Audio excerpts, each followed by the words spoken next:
Okay, तो सो फार हम लोगों ने अब तक ऑडिट रिपोर्ट शुरू किया था और मैंने कहा था जो ऑडिट रिपोर्ट है आपकी वो आई थिंक पूरी दुनिया में कंसिस्टेंट होनी चाहिए, यानी बिल्कुल सेम होनी चाहिए। और जो हालात वाक़यात होंगे, चेंजेस होंगे, कोई गलती होगी, सबूत नहीं मिलेगा, उसको भी लिखने का तरीक़ाकार पहले से ही बता दिया गया है ताकि कोई भी बंदा दुनिया में उसको रीड करे तो उसको समझ आ जाए कि ये हुआ है। जैसे मैंने आपको एग्जांपल दी थी ICAP वाली कि आपका भी एक प्री डिटरमाइंड फॉर्मेट है, उस फॉर्मेट को देख के ही आपको समझ आ जाता है कि क्या हम पास हुए हैं या फेल हुए हैं या क्या हुआ है व्हाटसोएवर। अच्छा, फिर हमने कहा था जब हम ऑल टुगेदर बात कर रहे थे रिपोर्ट्स के कंटेंट्स की, तो मैंने कहा रिपोर्ट के कंटेंट के अंदर आप सबसे पहले बोलते हैं कि भाई हम बताएंगे कि हम इंडिपेंडेंट ऑडिटर हैं। ये इसकी बहुत ज़्यादा सिग्निफिकेंस है ना, क्योंकि अगर ये रिपोर्ट इंडिपेंडेंट बंदे से नहीं आ रही तो लोगों को कॉन्फिडेंस इनहांस नहीं होगा, तो वो तो डे 1 से बात है हमारी। फिर दूसरी बात हमने की थी, हमने कहा था यार जो मोस्ट अप्रोप्रिएट थिंग है वो एड्रेस ही है। मैंने आपको मल्टीपल एग्जांपल दी थी कि अगर आपको शेयर होल्डर अपॉइंट कर रहा है तो वो कहेगा एड्रेस मुझे करो। अच्छा, फिर हमने कहा था कि भाई मैंने एक एग्जांपल दी थी IFC की, PDCL को लोन चाहिए किसके लिए? टेलीनॉर की एक्विजिशन के लिए। तो हमने उसको कहा कि भाई यही रिपोर्ट तुम अपने पास यूज़ कर लो, कहानी ख़त्म। उसने बोला नहीं भाई आप हमें एड्रेस करें, you should be accountable to us. हमें उस पर सेटिस्फेक्शन है, पर वो चाहता तो वही यूज़ कर लेता, उसमें भी हम इंडिपेंडेंट है। पर मुसीबत सिर्फ ये थी कि एड्रेस ही कौन था? Share holder. अच्छा, अब अगर PDCL ने जब टेलीनॉर को ख़रीदा होगा तो क्या टेलीनॉर का ऑडिट करवाया होगा? बिल्कुल करवाया होगा। तो फिर उसका एड्रेस ही कौन होगा? शेयर होल्डर और PDCL। Why not Telenor? वो तो इन्वेस्टर है ना, इन्वेस्टर करवा रहा है। अच्छा, फिर डायरेक्टर ये कह सकते हैं कि भाई हमें स्पेशल ऑडिट करवाना है AJ के रीजन का, तो उस केस में एड्रेस ही कौन होगा? डायरेक्टर होंगे। तो यानी डिपेंडिंग अपॉन कि अपॉइंट कौन कर रहा है, यूज़र कौन है, वो हमने सारी चीज़ें देखी थी। It should be appropriate.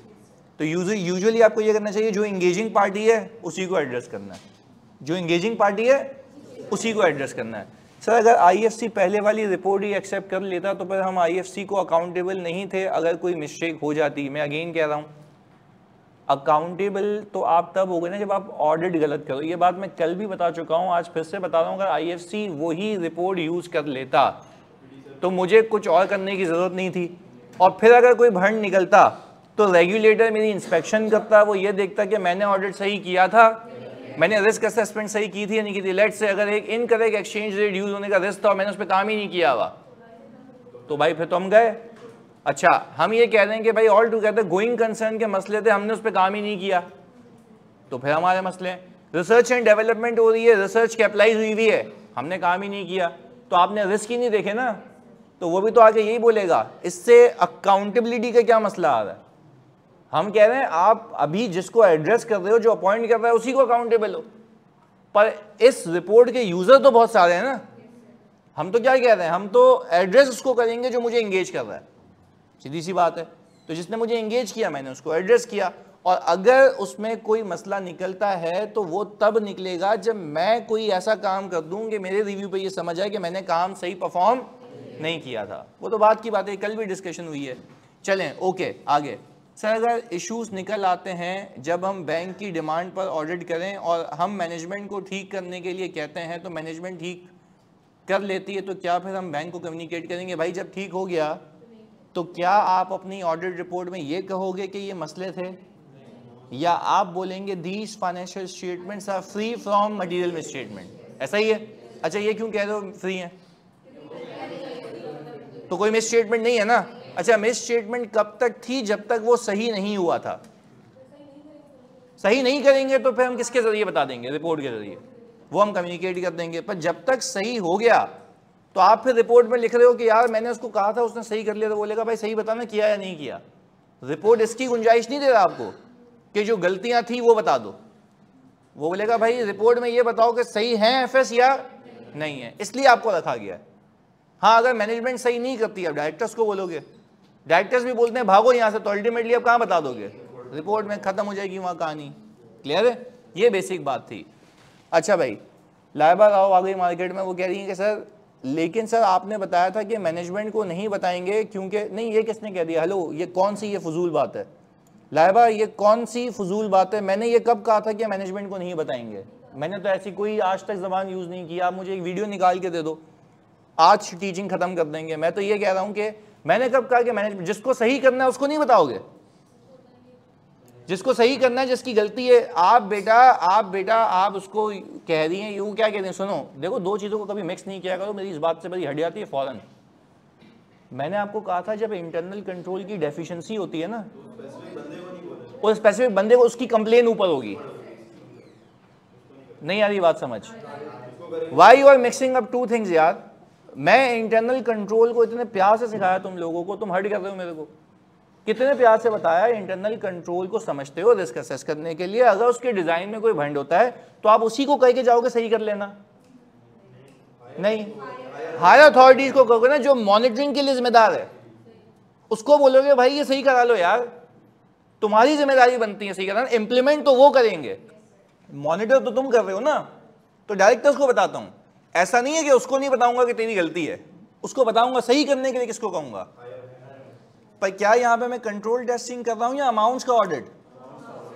तो अमाउंट्स के ऑडिट में जो गलती कर रहा है उसको बोलूंगा ना सही कर, और अगर वो सही नहीं करेगा फिर किसके पास जाऊंगा? डायरेक्टर्स के पास। तो डायरेक्टर्स के पास जाऊंगा, वो भी बोलेंगे निकलो यहां से, तो अल्टीमेटली मैं रिपोर्ट में बता दूंगा। तो डायरेक्टर्स को तो गलती तब बताते हो ना जब आप ये कहते हो कि भाई वो सही नहीं कर रहे, आपकी गवर्नेंस की जिम्मेदारी है, पहली क्लास में सिखाया था। ला भाई ये कैसी बात हो गई है? अच्छा, मेरी हर्ट इस बात पे नहीं रही कि उसने सवाल पूछा, मेरी हर्ट इस बात पे रही है कि वो कह रही है आपने कहा था, मैंने तो ऐसी कोई बात नहीं कही। इंटरनल कंट्रोल को यहां से क्यों मिला रही हो भाई? अगर मैनेजमेंट ही फ्रॉड में इन्वॉल्व हो तो भी उन्हीं को बताएंगे। भाई मैं आपसे ये कह रहा हूँ, एक इंसानी दिमाग का तकाजा है कि एक बंदे ने फ्रॉड किया है तो आप उसको जाके बोलोगे यार तूने फ्रॉड किया था, उसकी हायर अथॉरिटी को बताओगे ना। यहाँ पे फाइनेंशियल स्टेटमेंट्स में गलती से फ्रॉड की वजह से होती है या एरर भी होता है? तो एरर जिसने किया हुआ उसको बोलोगे ना सही कर, तो अगर वो सही कर लेगा तो कहानी वहीं खत्म हो गई। अगर वो नहीं मान रहा तो फिर हायर अथॉरिटी पे जाएंगे, फिर बताएंगे। मैंने फ्रॉड के अल्फाज ही यूज नहीं किए, अपनी दुनिया में जी रहे हो। चलें आगे सुनते हैं अब फोकस के साथ। हमने कहा सर हमने एड्रेसी तक तो कहानी मुका दी थी। अच्छा, हमने कहा ओवरऑल कंटेंट्स में से दो कंटेंट पे बात हो गई, एक तो इंडिपेंडेंट ऑडिटर रिपोर्ट है और दूसरा एड्रेसी एज एप्रोप्रिएट। चलें आगे चलते हैं। अब फ्रॉड तो आगे आएगा ना बेटा, कभी भी आएगा। अभी हम रिपोर्ट देख रहे हैं ना, फ्रॉड को आने दो, अभी सिखाऊंगा। मैंने फ्रॉड की कंसिडरेशंस भी आपको बताई थी, कुछ बताई थी, पर अभी मैं क्यों उस पर जिक्र करूं जब हम एक टॉपिक पे चल रहे हैं इधर। अच्छा, अब हमने कहा कि यार जब दो कंटेंट्स हो गए ना, आपने ICAP का मैसेज देखा था कल, सबसे पहले काम की बात होती है। नहीं, CRN तो एड्रेस ही है बस पहले। अच्छा, अब वो ऐसे शुरू करे क्योंकि हमें पता है आपने बहुत मेहनत की थी और आपने दिन रात एक की थी, क्लासेस ली थी, ये वो। बोलेगा परमानेंट क्रेडिट या मार्क्स? सबसे पहले ओपिनियन, सबसे पहले यहाँ पे भी यही कहता है, शेयर होल्डर के हाथ में जब रिपोर्ट आए ना, जो भी यूजर है, जो भी एड्रेसी है, काम की बात होगी। इस केस में काम की बात है ओपिनियन। आपका ओपिनियन क्या? मैं तुमसे पूछूंगा, सोच के बताना। ओपिनियन ऐसे ही दे दिया जाएगा, यानी ओपिनियन का मतलब है मैं कंक्लूड कर रहा हूं। ओपिनियन का मतलब क्या है? अच्छा, मैं कंक्लूड कर रहा हूं ऐसी हवाओं में, एविडेंस की बेस पे। वेरी गुड, एविडेंस की बेस पे। एविडेंस कैसे मिला था? प्रोसीजर की बेस पे। प्रोसीजर किस पे परफॉर्म किए थे? रिस्क पे। यही तो पूरी कहानी थी। तो भाई उस रिस्क के अंदर फ्रॉड रिस्क भी होगा, जो सिखाऊंगा आगे। मैंने कहा ना एक बीच का डब्बा प्रोसीजर खाली है, पर रिस्क कभी खत्म नहीं हुआ। मैंने कहा था 60% of audit is risk and rest 40% procedures है, उसमें से कुछ परसेंटेज लगा लो अगर कम करके भी, तो वो रिपोर्टिंग है।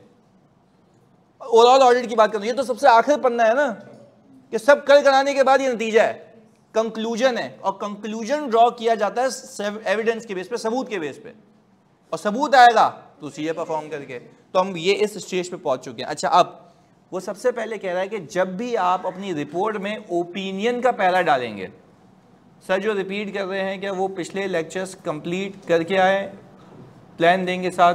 सर जो, अच्छा नहीं देखो, जो वापस से मैं पिछली क्लास में बता चुका हूँ, इस क्लास में फिर बता रहा हूँ भाई। मैंने वीडियो भी बना दी थी ताकि सवाल ही ना आए क्लास में, मैं फिर बता देता हूँ। जो रिफ्रेशर ले रहे हैं ना वो ये क्लासेस ले सकते हैं, अनलेस कि वो इतना फारिग हो कि इसने पहले जहाँ से पढ़ा था या कहीं से भी पढ़ा था उसको वो समझ ही नहीं आया था, तो फिर वो शुरू से ही आ जाए। अगर रिफ्रेशर का बच्चा है तो वो ये क्लासेस ले सकता है ना, उसको रिस्क पता होंगे। पर फिर मैंने उसके लिए प्लानर भी शेयर कर दिया, कल रात को शेयर किया था, ड्राइव पे भी लगा दिया। अब आके नॉक करके नहीं दे सकता कि ये लो भाई ये प्लानर है, उसको तो फॉलो करो ना। उसमें तुम्हें ऑल टुगेदर 2 टॉपिक्स हो चुके हैं, उसका प्लानर बना के दे दिया, ऐसे ऐसे लेक्चर लेते लेते साथ आ जाओ और ये क्लासेस साथ लेते रहो।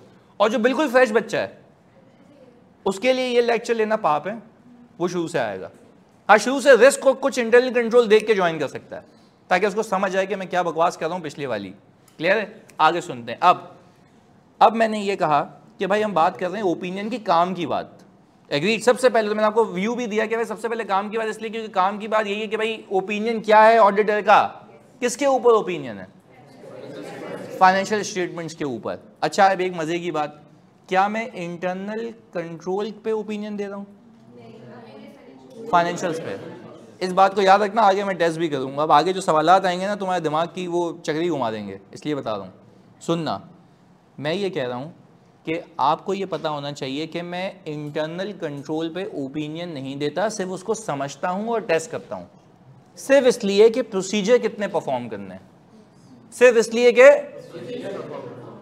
तो मुझे आप एक बात बताओ, अगर आपको एक एग्जामिनर सवाल दे और बोले कि client is asking you to write an opinion that you have provided opinion on the internal controls, client has asked you to provide and write opinion paragraph on the provision of opinion on internal controls, तो आपका इसमें जवाब होगा कि we do not provide opinion on, we provide opinion on the, however we do understand control for the purpose of risk assessment and decide the extent of procedures and decide the extent of। पहले बताओ बात समझ आ रही है? तो यानी अगर आपको ये डॉज किया जाए कि भाई ओपिनियन के सेक्शन के अंदर आप ये लिख के दे दो कि आपने कंट्रोल्स को देखा है, तो हम बोलेंगे कंट्रोल्स पे मैं ओपिनियन नहीं दूंगा, मैं कंट्रोल्स को सिर्फ समझता हूं for the purpose of risk assessment. अभी सिखाया था आपको कि कितने रिस्क निकल के आते हैं एक एक जगह से। मैंने कहा चलो मैं कंट्रोल्स को समझता हूं for the purpose of risk assessment and test of control करता हूं for the purpose of determining कि मेरी ऑडिट की एक्सटेंड क्या होगी, कि काम कम करूंगा तो जहां पे मेरा कंट्रोल फारिग होगा वहां पे काम कम होगा, ज्यादा होगा तो बोलूंगा। इसका मतलब ये नहीं है कि मैं उस पर ओपिनियन दे रहा हूं, वो मेरी अपनी असेसमेंट थी, वो इसके लिए थी कि फाइनेंशियल्स का ऑडिट किस एक्सटेंट तक करना है, और मैं आपको ओपिनियन सिर्फ किस पे दूंगा? फाइनेंशियल स्टेटमेंट्स पे। इसके अलावा मुझसे बात नहीं करें आप। क्लियर है? ओके जी। अब रिस्क निकाल कर फिर बताएंगे ये ऐसे ठीक होगा, बट कंक्लूड कुछ नहीं करना, राइट? नहीं, क्या कह रहे हो भाई? हम तो ये कह रहे हैं कोई क्लाइंट आपसे ये पूछे कि आपको रिक्वेस्ट कर रहा है सवाल के अंदर या प्रैक्टिकल लाइफ में, मैं अभी रिसेंटली केसेस चल रहे हैं, आईएफसी जैसे मैं बात कर रहा था ना, आईएफसी की एक और ख्वाहिश थी और वही जैक नाम का बंदा जो बैठा हुआ था उसमें, तो आईएफसी ने मुझे कहा कि we also want opinion on internal controls. उसने कहा ये बात, मैं तो ये तो सारी एग्जांपल्स है ना प्रैक्टिकल लाइफ की, उसकी तो ख्वाहिश कुछ भी है, तो क्या हम इस इंटरनेशनल स्टैंडर्ड्स ऑन ऑडिटिंग के पैरामीटर में रहते हुए करेंगे ना? आपको अपॉइंट किसके लिए किया जा रहा है? ऑडिट ऑफ एफएस के लिए। Why we are going to provide opinion on internal controls? मैं नहीं दूंगा ओपिनियन। मैंने उसको बोला कि we can not provide opinion on internal controls in my audit report for FS, because मैंने कहा व्हाई? उसने मुझे बोला यू हैवंट अंडरस्टूड कंट्रोल्स, मैंने कहा यस आई हैव। अच्छा, फिर बोल रहा है यू हैवंट टेस्टेड कंट्रोल्स, मैंने कहा yes, but then why you are not providing? मैंने कहा this is because of my risk assessment, not for the purpose of providing any opinion. Opinion is on. अच्छा, जब मैंने कहा opinion is on financial statement तो वो अलग है। अच्छा, फिर जो आपके कोर्स में नहीं है ना वैसे बता रहा हूँ, आपके कोर्स में नहीं है, अगेन रिपीट कर रहा हूँ, वैसे बता रहा हूँ। फिर एक अलग बुक है आइजाज की, उसको हम कहते हैं ISRE, अदर एंगेजमेंट्स। उसके अंदर ऑडिटर को इजाज़त दी गई है कि आप इंटरनल कंट्रोल पे रिपोर्ट दे सकते हो, पर वो एंगेजमेंट ऑडिट एंगेजमेंट नहीं है, अलग है, अलग है। हमने कहा if you want to engage us for those engagement, तो फिर हम उस पर सिर्फ इंटरनल कंट्रोल की बात करेंगे। एफएस की बात नहीं करेंगे, उसके लिए अलग अपॉइंट कर लो। बात समझ आती है? ये किसकी बात हो रही है? तो यहां पे उसकी बात नहीं हो सकती और वहां पे इसकी बात नहीं हो सकती। पहले बताओ स्कोप समझ आ रहा है? स्कोप है ना ऑडिटर का, स्कोप क्या है? एफएस का ऑडिट करना है, तो मैं अपने स्कोप से बाहर नहीं जा सकता।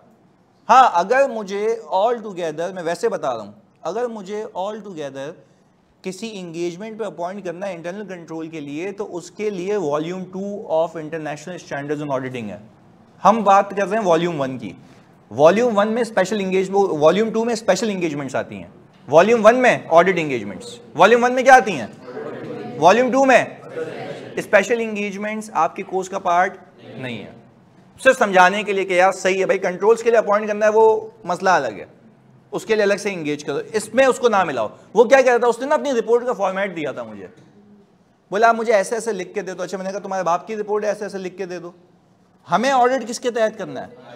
आइजाज के तहत। तो आइजा के अंदर पाबंदी है ये वर्डिंग के अलावा, तो मैंने उसको मना कर दिया ना। फिर मैंने पता है उसको रिकमेंड किया, मैंने कहा मेरी रिपोर्ट की वर्डिंग ये होगी, मेरी रिपोर्ट की वर्डिंग।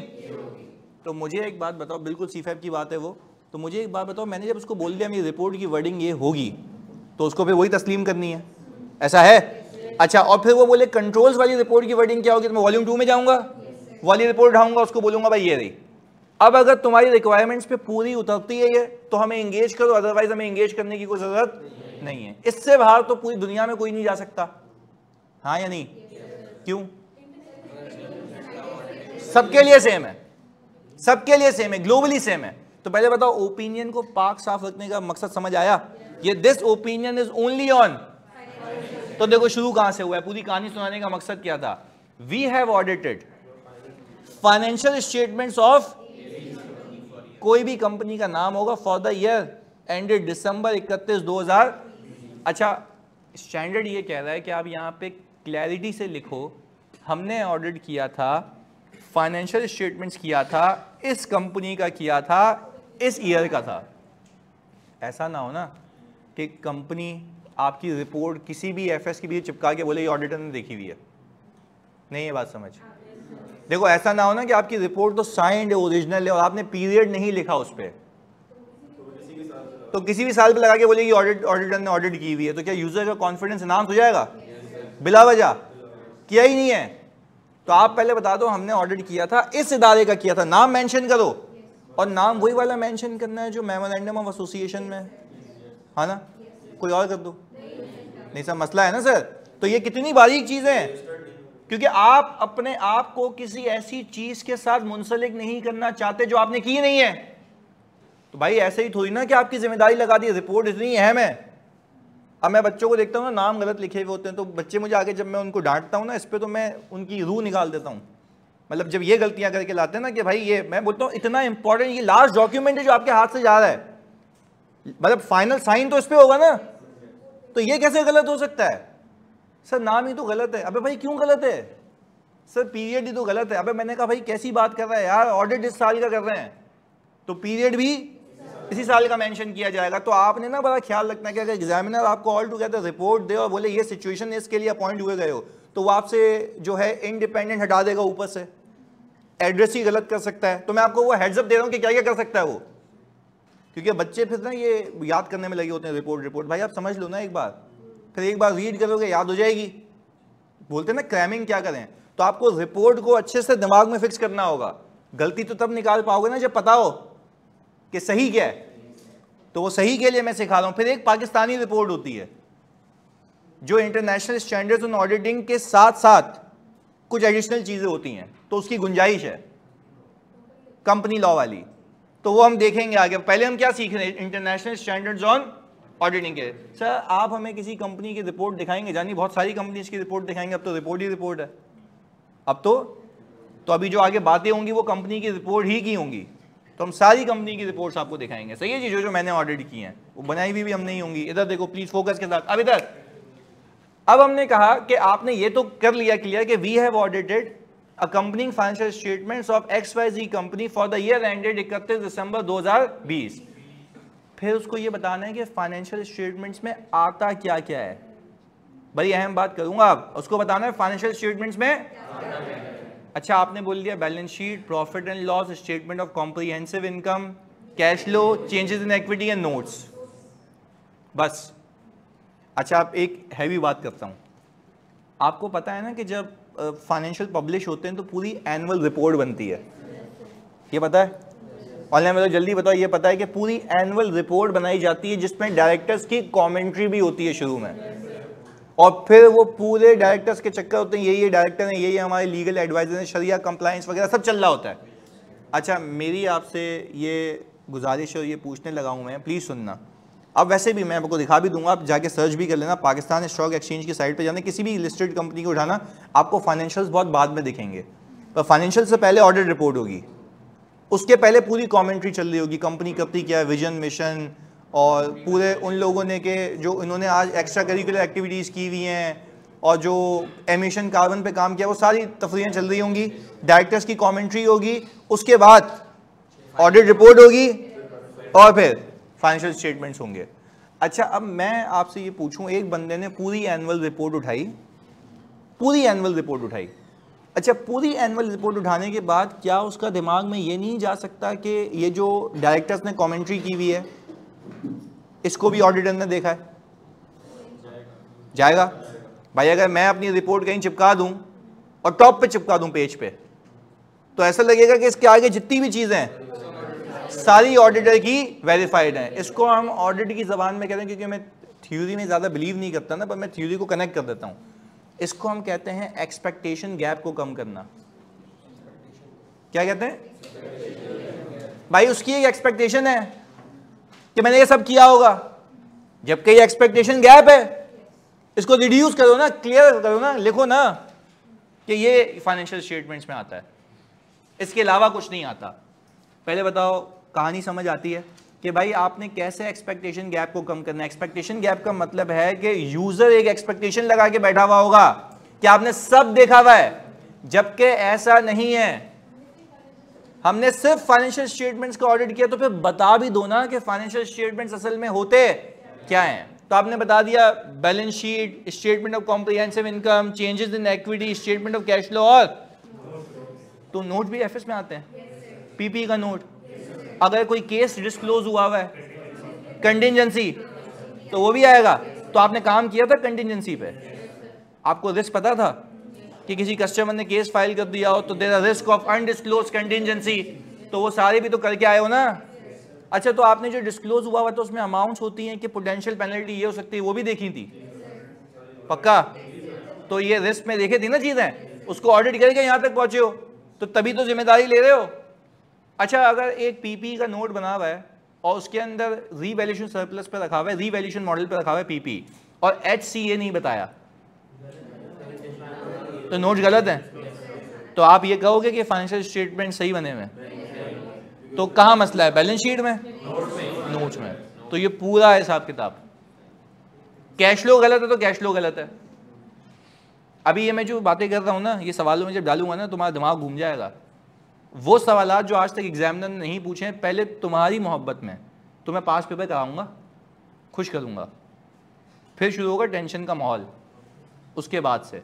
और आज शायद मैं, जो हमारा वो सरप्राइज मॉक था ना, तो मैं रात को कोई 8 से 8:30 बजे तक या 9 बजे तक ना एक लाइव सेशन रख लूँगा, आके उसको डिस्कस कर लेंगे, सही है? ताकि उसको भी ख़त्म करें साथ साथ। वो मॉक मुझे डिस्कस करना है, उसकी वीडियो नहीं है ना, तो मैं खुद करा दूंगा वो, सही है? चलो, वो तो अपनी जगह पर, ये अपनी जगह। Sir, additional disclosure by company law भी इसमें आएंगे? बिल्कुल बेटा, जो एडिशनल डिस्क्लोजर कंपनी लॉ कहता है वो भी इसी में कवर होंगे, नोट्स टू दी एफएस में, क्योंकि आप फिर पूरे फ्रेमवर्क का ऑडिट कर रहे हो। चलें, अब हमने ये कह दिया कि भाई ये तो समझ आ गया, ओपिनियन का पहला शुरू यहां से होगा। आपने शुरू क्या करना है? हमने ऑडिट किया था, इन एफएस का किया था, इस कंपनी का किया था, इस पीरियड का किया था, इस कंपनी के एफएस में यही आता है। अब देखो काम की बात, इसके बाद हमारे ओपिनियन में financial statements true and fair view दे रहे हैं इन सारी चीजों का, ट्रू पिक्चर दे रहे हैं, यानी इसमें कोई गलती नहीं है अभी तक, अभी कोई गलती नहीं है। अच्छा, पहले आप सुनना वापस से, बड़ी अहम बात करूंगा, ये मैं ऐसे ही कह रहा हूं, ये सबूत के बिना पे, ये बात याद रखना, आगे मैं कनेक्ट करूंगा, सबूत के बिना पे कह रहा हूं। अच्छा, सबसे पहले जब आपने ऑडिट रिपोर्ट ड्राफ्ट करना शुरू किया, आपने बोला मैंने इंडिपेंडेंट एडिटर की हेडिंग डाल दी, जिसको एड्रेस करना है उसको लिख दिया, दूसरा तीसरा ओपिनियन। ओपिनियन के लिए आप बता रहे हो कि मैंने ओपिनियन दिया है किस पे, इन सब पे, इस पीरियड का, इस कंपनी का। वो क्लियर हो गया। अब बोलोगे हमारे ओपिनियन में, जिसको मैंने ऑडिट किया है, इनको ऑडिट किया है, इस कंपनी का, इस पीरियड का। अब मैं लिखूंगा हमारे ओपिनियन में financial statements are giving true and, या वो IFRS के तहत बने हुए हैं या नहीं बने हुए। क्लियर है? पक्की बात है। ये हो गया। अच्छा, अब मैं तुमसे ये पूछूं, पहले तुमने यही पूरी बकवास लिखी और तुम्हें फाइनेंशियल्स में कोई गलती दिखी और उसने सही, तो अब तुम शुरू करोगे in our opinion the financial statements do not present या present do not. Why not? वो नहीं अभी, क्योंकि सही नहीं है। अच्छा, आप ये क्यों कह रहे हो? अच्छा, आपको पता है कैसे? एविडेंस है। एविडेंस कैसे मिला था? प्रोसीजर किस पे किए थे? यही तो था। कोई आपको बोलेगा अच्छा किस बिना पे कह रहे हो? एविडेंस है। अच्छा, अब ये तो बातों बातों में आपने बात निकाल दी। किस बिना पे कह रहे हो? बेसिस क्या है? ये देखो अगला क्या लिखा हुआ है। अगला इमीडिएट पैराग्राफ आएगा, बेसिस फॉर ओपिनियन। अभी आते हैं उस पर समझाने के लिए बताया था सिर्फ। पहले आपने बोला कि भाई मैंने ऑडिट किया था, इन एलिमेंट्स का किया था, इस कंपनी का किया था, इस पीरियड का किया था। फिर मैंने उसके बाद बकवास करनी है हमारे ओपिनियन में या तो financial statement true and fair view दे रहे हैं। अच्छा, अब एक बात सुनना फोकस के साथ, एक इंपॉर्टेंट बात है, इसमें कंफ्यूज नहीं होना। पहले बता दो ऑनलाइन वालों, आप सब यहां तक कहानी क्लियर है? मैंने आपको क्या कहा था, मैं पूरी रिपोर्ट का ओवरव्यू दूंगा, फिर एक एक को उठाएंगे और फिर उसकी ड्राफ्टिंग सीखेंगे, ताकि समझ तो आए ना। मैं आपको डायरेक्ट ड्राफ्टिंग शुरू करा दूं, बोलो भाई क्या है, कौन सा पैरा है, किसमें क्या आता है, पहले उसकी बात कर रहे हैं, डिटेलिंग कर रहे हैं। आगे सुने जल्दी से। अब यहां पे भी इन्होंने इजाजत दे दी। अब सुने, ऊपर देखो लिखा हुआ है अनमॉडिफाइड ओपिनियन। अच्छा, मैं इसको यूं समझाता हूं। अनमॉडिफाइड का मतलब ये होता है कि एक यूजर की एक्सपेक्टेशन होती है कि ओपिनियन वो आएगा जो सही है, उसमें कोई छेड़खानी तब होती है जब मसला हो। छेड़खानी तब होती है जब मसला हो। तो मुझे एक बात बता, जब कोई मसला ही नहीं है तो आपने कोई चेंजेस नहीं की ना, तो इसलिए उसका नाम है अनमॉडिफाइड ओपिनियन। तो अनमॉडिफाइड ओपिनियन का मतलब ये होता है कि ओपिनियन में कोई छेड़खानी, सब सही है, सब सही है। अच्छा, अगर तुम्हें, अच्छा आज के बाद अगर मैं ये अल्फाज यूज करूं ना अनमॉडिफाइड ओपिनियन, तो आपका जवाब ये होगा सर मसला नहीं है, कोई मिसस्टेटमेंट नहीं थी। कैसे पता? एविडेंस। अच्छा, और अगर मैं ये कहूं, अब मैं ये कहूं कि यार मुझे कोई मसला दिखा, तो अब मैं अपने ओपिनियन को मॉडिफाई कर दूंगा। अच्छा, अब देखो आगे क्या लिखा हुआ है। मॉडिफाइड ओपिनियन दो वजह से आता है, या तो सबूत ही नहीं मिला, स्कोप लिमिटेशन जो कल सिखाया था। अभी बहुत हाई लेवल बात कर रहे हैं, पर पहले बताओ समझ आ रही है बात? तो अच्छा, अब मुझे एक बात बताओ ना, तो अब अगर हम ये कहें, कि वैसे समझाने के लिए कह रहा हूं, सिर्फ तुम्हें समझाने के लिए, अगर एविडेंस अवेलेबल नहीं है, मैं बहुत हाई लेवल बातें कर रहा हूं, मैं फिर बता रहा हूं, रिफ्रेशर वाले अपने आप से ना मिलें, क्योंकि मैं बिल्कुल बेसिक से उठा रहा हूं। मैंने आपको कहा था जीरो से आगे जाके इसमें कुछ ना कुछ चेंजेस आएंगे। फिर से ये कह रहे हैं सर ये वाली बात नहीं समझे, वापस से समझा देते हैं। भाई मैं कह रहा हूं, आपने पहले ये लिखा हमने ऑडिट किया था इस एफएस का, इस कंपनी का, ये आते हैं एफएस में। फिर आपने क्या कहा, in our opinion financial statements give true and, इसका मतलब ये है कि आपने अपने ओपिनियन में कोई छेड़खानी। तो वैसे एक बात सिखा रहा हूं तुम्हें, कि अगर तुम रियल लाइफ में बैठे हुए हो और ऐसे ही एक बंदा, अभी मैं आगे जाके मैं बोल रहा हूँ, फिर चेंजेस करूंगा इसके अंदर, फिर तुम्हारे अभी दिमागों में कुछ फिक्स करने के लिए ये बातें कर रहा हूँ, हल्की सी चेंजेस होंगी इसमें, पर कंटेंट यही रहेगा। अगर तुम्हें ऊपर लिखा हुआ देखिए अनमॉडिफाइड ओपिनियन, एक शेयर होल्डर देख रहा है, ऐसे ही घुमा रहा है, रिपोर्ट देखिए अनमॉडिफाइड, शेयर होल्डर का सुकून है, मसला जैसे परमानेंट क्रेडिट, कैफ स्टेटस पास, कोई मसला। मॉडिफाई कब होता है? जब नंबर आते हैं। थोड़ा पर्सनल हिट करना पड़ता है ना समझाने के लिए इधर, तो खैर चलो सही है इधर। तो मुझे एक बात बताओ, अनमॉडिफाइड मॉडिफाइड में फर्क समझ आ रहा है? आपकी एक्सपेक्टेशन क्या होती है? कोई चाहता है मॉडिफिकेशन? क्यों? मसला हो जाएगा ना उसको। अगर आपके पेपर में कोई मसला दिखेगा तो वो अपने ओपिनियन को क्या करेगा?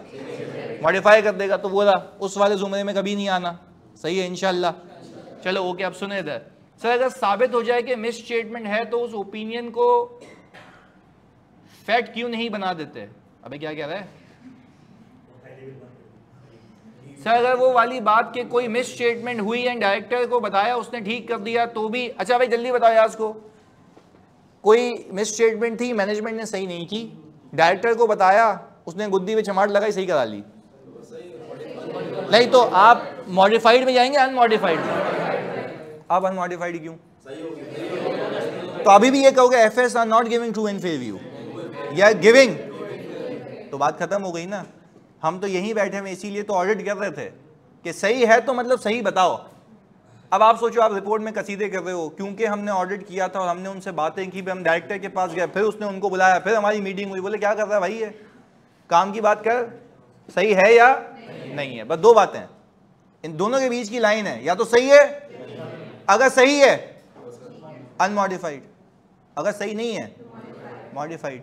तो आप एक शेयर होल्डर की एक्सपेक्टेशन इन रिपोर्ट देख के क्या लगनी चाहिए कि भाई वो मेरी जो रिपोर्ट है ना वो अनमॉडिफाइड होनी चाहिए, एग्रीड। ओपिनियन क्या होना चाहिए? अनमॉडिफाइड। अच्छा मैंने कहा कि अगर मुझे, प्लीज सुनना, अगर मुझे एक एविडेंस मिला जिसमें मैं कह रहा हूं कि यार कोई मसला है, मैनेजमेंट को कहा सही नहीं किया, डायरेक्टर्स ने कहा यार हम मानते हैं ये सही है, तो आपसे बात कॉन्ट्राडिक्ट कर गई, हम कह रहे हैं कोई 500 मिलियन का डेप्रिसिएशन एक्सपेंस है जो आपने लेट बुक किया है, कैपिटलाइजेशन क्योंकि लेट की है, तो मुझे बताओ पीपी भी ओवर स्टेटेड है और डेप्रिसिएशन, तो मैं लिख दूं financial statement giving true and fair view, सही करा है ना।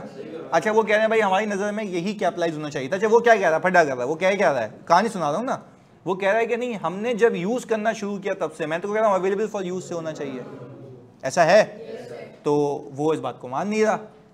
तो हमने कहा भाई जब मान नहीं रहा तो आप तो ये कॉन्ट्राडिक्ट कर रहे हैं, ये तो financial statement does not given, तो भाई is not giving true and fair view का मतलब है कि अब वो मॉडिफाई होगी रिपोर्ट। तो दोनों की बातें सुनी, उन्होंने सही नहीं किया, तो अब मुझे बताओ क्या हम अपनी ओपिनियन को मॉडिफाई करेंगे due to misstatement, due to misstatement? पहले बताओ कहानी समझ आती है? अच्छा अब आगे जाके और क्लियर होगा, अभी मैं फिर बता रहा हूँ हाई लेवल बात समझ आती है दोनों ओपिनियन में कैसे घूमना है। एक और चीज, व्हाट इफ आपने उससे फिक्स एसेट रजिस्टर मांगा, कुछ ऐसा वर्ड सीखा है? कहाँ सीखा था? कंट्रोल में, फिक्स एसेट साइकिल में जो एफएआर में रिकॉर्ड होती है ना चीजें। अच्छा फिक्स एसेट रजिस्टर मांगने गया, उसने बोला कि भाई वो तो करप्ट हो गया। अब हमने कहा बैकअप, वो भी नहीं है, एविडेंस, अच्छा तो ये तो यार स्कोप लिमिटेशन हो गई, मेरे स्कोप ऑडिट करना था मैं कर ही नहीं पा रहा, एग्रीड, पक्की बात है। अच्छा अब मुझे बताओ, अब मैं लिखूं ट्रू एंड फेयर व्यू, तो अब मैं जो प्लीज सुनना, बड़ी इंपॉर्टेंट बात है, अब मैं जो ओपिनियन दूंगा वो मॉडिफाइड होगा पर ड्यू टू मिस स्टेटमेंट या स्कोप लिमिटेशन, क्योंकि मुझे पता ही नहीं उसमें से सही कितना है और गलत कितना है, या मुझे कुछ भी नहीं पता लग रहा, तो वो स्कोप लिमिटेशन। तो इन एनी केस मैंने आपको सिखा दिया, आपका मॉडिफाइड ओपिनियन दो वजह से आता है, मिस स्टेटमेंट या evidence not available, scope limitation, ये दो बातें हमने की, यहां तक क्लैरिटी है। अब जब आपने ओपिनियन की तमीज कर ली ना, अब आप ये बताओ कि ये जो मैं ओपिनियन दे रहा हूं उसकी बेसिस क्या है, उसकी बेसिस, अच्छा भाई ये क्या कह रहा है, लेकिन कल आपने कहा था कि इसी तरह हम एक कंपनी का ऑडिट करने गए, उनके पास एविडेंस नहीं था, तो मैंने ये कब कहा, विड्रॉ करने का मैंने कल कुछ कहा था? नहीं, मैंने कुछ विड्रॉ करने का कहा था कल? नहीं, किससे सुनी ये बातें? विड्रॉल का मैंने अल्फाज यूज नहीं किया, वैसे कल तो मैंने नहीं किया। ख्वाब देख रहा है, हाँ जी, माना मैं हसीन हूं, उसका क्या मतलब है? ख्वाबों में आऊंगा मैं तुम्हारे, इधर देखो प्लीज, फोकस जल्दी से, इधर देख लो भाई, बोल रहा हाँ सर ख्वाब में देखा था, बंगी, इधर देख लो जल्दी से। ये कैसी बात हो गई भाई, मैंने कल ऐसा कोई विड्रॉल का अल्फाज यूज किया था अपनी तरफ से? फजूल, इधर प्लीज सुने फोकस के साथ, इधर मोमेंटम बनाए रखें। इधर मॉडिफाइड की वर्डिंग क्या होगी भाई, अभी तक सिर्फ ऐसे ही आसान बनाने के लिए, जो कि मैं कह रहा हूं गलत है, does not give true and fair view, clear? हम ये बोलेंगे ना, in our opinion financial statement do not give अच्छा पहले क्यों कह रहे थे give true and fair view? कुछ मसला नहीं था, अब है तो बोलेंगे डू नॉट गिव, वो सारी बात है। इसमें आगे से हल्की फुल्की चेंजेस आएंगे स्लाइड से, पर वो तब बताऊंगा ना जब वहां पहुंचेंगे। क्लियर है? अभी आप हाई लेवल अंडरस्टैंडिंग रखो कि दोनों के अल्फाज चेंज होंगे। क्लियर है? ओके, आगे please please please please focus करके देखिएगा। अब हमने कहा, अब हम बताएंगे कि वो जो ऊपर ओपिनियन दिया है ना, उसके बेसिस क्या हैं।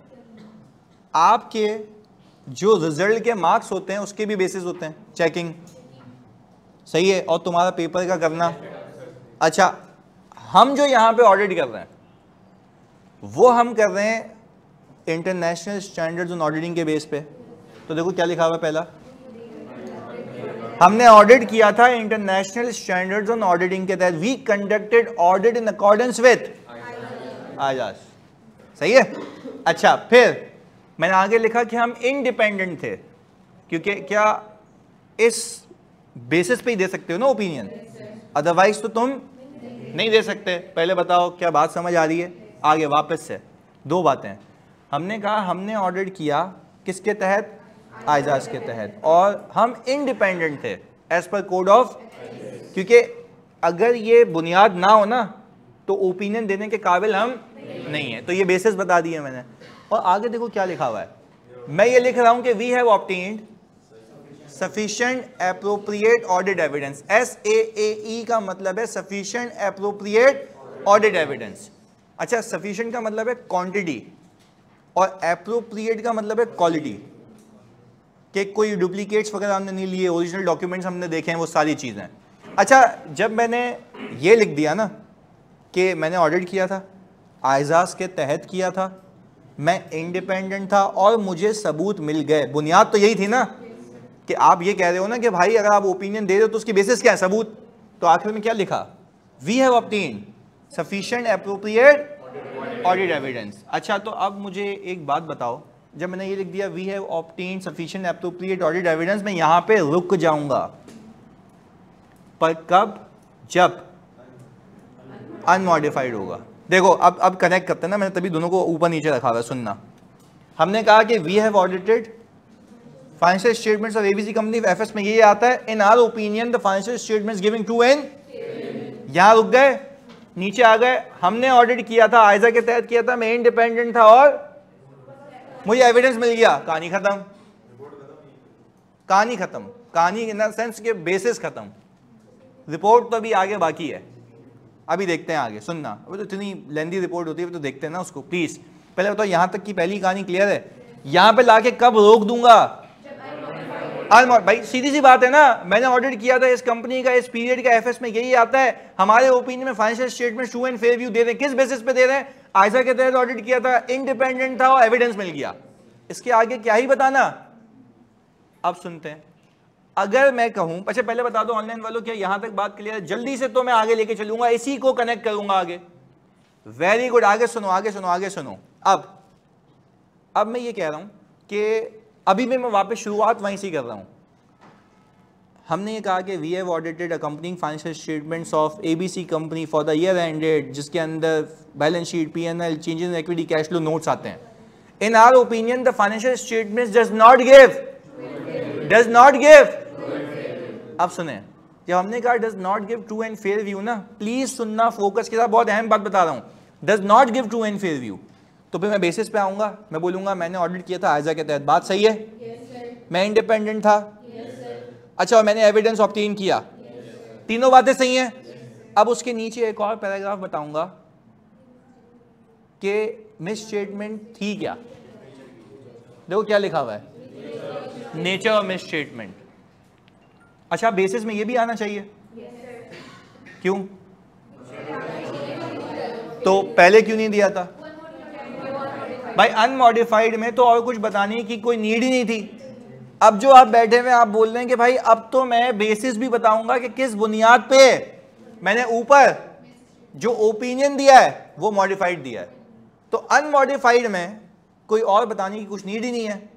जब मॉडिफाइड ओपिनियन है तो आप बोलोगे सही है, we believe that we have obtained sufficient appropriate audit evidence. तो फिर ये भी तो बताओ ना कि वो मसला क्या था, क्योंकि शेयर होल्डर कहेगा या जो भी यूजर है वो कहेगा कि भाईजान मुझे एक बात बताओ, आप मुझे कह रहे हो कि does not give true and fair view, उसके बेसिस क्या हैं? उसके बेसिस क्या हैं? मैं बोलूँगा मैंने ऑडिट किया था, बोलूँगा वो तो मेरे को पता है, मैं इंडिपेंडेंट था, बोल रहा वो भी मुझे पता है, तो वो बोल रहा है भाई सबूत भी ले लिया था। अब बोल रहा मसला क्या है? मैंने कहा ये लिखा हुआ ना, नेचर ऑफ मिसस्टेटमेंट ये है। अच्छा, जो मैंने एग्जांपल दी तुम्हें, क्या हम उसमें ये कह सकते हैं कि अगर मुझे लिखना हो, लिखना तो सिखाऊंगा आगे, पर हम नेचर में ये लिखेंगे? मेरी एग्जांपल से अगर मैं कनेक्टिविटी बनाऊं तो मैं अंग्रेजी में जो हुआ है ना वही लिख दूंगा। मैं बोलूँगा during the year company has not capitalize XYZ amount of PP, जो कि मुझे अभी नहीं पता, XYZ amount of PP with the delayed capitalization. If capitalization would have been done timely, अगर capitalization timely तो PP would have been reduced by this amount and depreciation would have been increased by, ultimately profit would have been reduced by and PP would have been reduced by. बोलेगा अबे यार अच्छा यार ये मसला था जिससे प्रॉफिट ऐसे हिल जाएगा। अब आपको कुछ बताने की जरूरत है या ये काफी है? आपने नेचर ऑफ मिसस्टेटमेंट बताना है, और फिर ये आज सिखा रहा हूं, नेचर ऑफ मिसस्टेटमेंट में बताना होता है कि हुआ क्या था और उसका इंपैक्ट क्या आएगा। अच्छा, बाज़ औक़ात ना एग्जामिनर आपको ये लिख के देगा कि वो बोल रहा है कि CFO मना कर रहा है, नाम यूज नहीं करने होते लोगों के। ये बात याद रखना, अगर आप नेचर ऑफ मिसस्टेटमेंट बताते हो ना, उसके अंदर आप नाम यूज नहीं करते, लंबी नहीं करते, टू द पॉइंट बात करते हो कि पता चले आपको उसने एग्जामिनर ने लिख के दिया कि बेसिस फॉर ओपिनियन में लिखा हुआ है नेचर ऑफ मिसस्टेटमेंट के अंदर कि we requested CFO and CFO refused to park the entry, then we went to both the directors, they also refused। ये नहीं, चौरंगियां नहीं घुमानी है, सीधी बात करो जो है। कि आज शुरू भी यहां से कर सकते हो। As per IAS 16 asset has to be capitalized when it is available for use rather than actually came into use. As a result, PP amounting to rupees this has been capitalized after a delay that would have been capitalized at the date when the asset was had this PP। यानी अब बताओगे कि देखो पहले तो आपने IAS 16 का reference दे दिया, अब आप बोल रहे हो अगर ये PP सही रिकॉर्ड हो जाता तो क्या हो जाता, वो इंपैक्ट बता देना। इतना आसान है यार, इतना आसान है, सिर्फ तुम्हें लिखने की तमीज थोड़ी सी सिखा दूंगा मैं। पहले IAS का रेफरेंस दो। अच्छा लो, एक और बात मैं तुम सबसे पूछता हूं, सिर्फ लिख के ऐसे ही ना मुझे सुना देना ताकि मुझे तसल्ली हो जाए कि समझ आ रही है बात। मैं एक मिस स्टेटमेंट तुम्हारे सामने रखता हूं। हुआ ये कि तुम रिस्क असेसमेंट कर रहे थे और एक बंदा काउंटिंग करने गया था। क्या करने गया था? ऑडिटर जाता है ना, ऑब्जर्व करता है। अच्छा, आप सुनना, सही बताना है, जिससे पूछूंगा वो बीच में नहीं बोलना, बोलने वाला तुम बता सकते हो, सही है। अब हमारी टीम गई काउंट करने, तो उसने देखा कि यार कुछ ऐसी इन्वेंट्री है जो कि ना मतलब ख़राब है, खस्ता हालत में। तो उसने बोला भाई ये साइड में क्यों नहीं रखी हुई? उसने बोला यार ये तो अभी आपने निकाला तो हम रख देते हैं साइड में। हमारे दिमाग में क्या आया होगा? NRV loss. अच्छा, हम गए फ़ौरन, हमने उसके ऊपर वो कोड लगे हुए होते हैं ना, टैगिंग वगैरह पूरी होती है, हम वहाँ पे गए, हमने प्रोडक्ट कोड को सर्च किया, हमने देखा उसकी कॉस्ट पे रिकॉर्ड हुआ हुआ है। किस पे रिकॉर्ड हुआ हुआ है? अच्छा, फिर हमने प्रोसीजर परफॉर्म किया, रिस्क मेरा निकल गया क्या? अंडर स्टेटमेंट ऑफ, ये आप लोगों ने पहले सीखा हुआ है। अच्छा, और अगर आपने इन्वेंट्री डेज निकाले होते वहाँ से भी निकल जाता। तो कनेक्टिविटी देखो यहाँ से यहाँ तक की। अब हमने कहा कि हम जब गए उसके बाद हमने बोला यार can you please correct the inventory. उसने बोला भाई सबूत क्या है? तो हमने क्या कहा, मुझे बता दो कि ये इन्वेंट्री अभी हाल ही में कितने की बिकी है। तो उसकी कॉस्ट थी कुछ 70 रुपये पर यूनिट, वो बिकी है 55 रुपये पर यूनिट पे। वो पता है क्या कह रहा है? वो कह रहा है देखो ये तो ईयर एंड के बाद बिकी है ना। और मैंने कहा ओ भाई ये बिकी ईयर एंड के बाद इतने पे, ये इस बात का सबूत है कि इन्वेंट्री वैसे ही खराब है, ये वैसे ही खराब थी। पहले बताओ बात समझ आ रही है? अच्छा पहले बताओ ऑनलाइन, तो यहां तक बात समझ आ रही है। तो मैं उसको बोलूंगा कि आपकी इन्वेंट्री ऑलरेडी खराब थी। अच्छा, एक इन्वेंट्री की इंपेयरमेंट कभी नहीं कहते, sorry to say. I have seen many teachers सही है saying that inventory has been impaired. No, PP की इंपेयरमेंट इन्वेंट्री का एनआरवी लॉस होता है। If you are going to write it in your examination, आपको बुला लेगा एग्जामिनर वापस, ये अल्फाज यूज नहीं करना। इंपेयरमेंट आपके पीपी इंटेंजिबल्स की होती है, इसकी क्या होती है? NRV loss. सही है, ये प्लीज खुदा के वास्ते ये वर्ड यूज नहीं करना, इसके भी मार्क्स होते हैं। बोलेगा यार रट्टा लगा के आया हुआ है, पता तो हो ना कि स्टैंडर्ड में क्या बात होती है। एनीवेज हमने गलती निकाली। ओवरऑल हमने क्या कहा, हमने कहा कि भाई जब एक प्रोडक्ट तेरा 55 का बिक रहा है एज कम्पेयर टू 70, तो 15 रुपये पर यूनिट का लॉस आ गया, ऐसा है। अच्छा तो मैं क्या करूँगा, जितने भी यूनिट्स पड़े हुए हैं, जितने भी यूनिट्स पड़े हुए हैं उसकी उसमें लॉट में, उन सब यूनिट्स को 15 से मल्टीप्लाई कर लूँ, क्या मिलेगा, NRV लॉस। मैं बोलूँगा इसको बुक कर, मेरे पास सबूत है। ओके सबूत, कहानी सुनने में आ रही है ना। अच्छा मेरे पास सबूत है, मैं उसको बोलूँगा यार प्लीज़ आप अपनी इन्वेंट्री को क्रेडिट करें और NRV लॉस को। वो कह रहा है भाई वो तो बाद में बिक रही है ना। मैं कह रहा हूँ ऐसा कोई नहीं है, ये एविडेंस है कि इन्वेंट्री ईयर एंड पे खराब थी। पता कब लग रहा है, ईयर एंड के बाद। तो इन्वेंट्री तो मौजूद थी ना, खराब इन्वेंट्री, तो उसको रखो, आप सही करो उसको। खैर जब हमने उसको कहा वो नहीं कर रहा, अब आप मुझे बताएं कि इसको अगर आप बेसिस फॉर मॉडिफाइड ओपिनियन में अगर लिखते तो नेचर और मिस स्टेटमेंट कैसे लिखते प्लीज़। यूनिट आप कह लें कि कोई 50,000 होंगे, 50,000 यूनिट, 15 रुपये का लॉस और 50,000 यूनिट। अच्छा अभी हाई लेवल है, हाँ बहुत, इतना कोई टेंशन नहीं लेना, अपने हिसाब से लिखो, अभी आगे सिखाना है मैंने। ये देखो एक छोटी चरस को देखो, एज पर IS 1,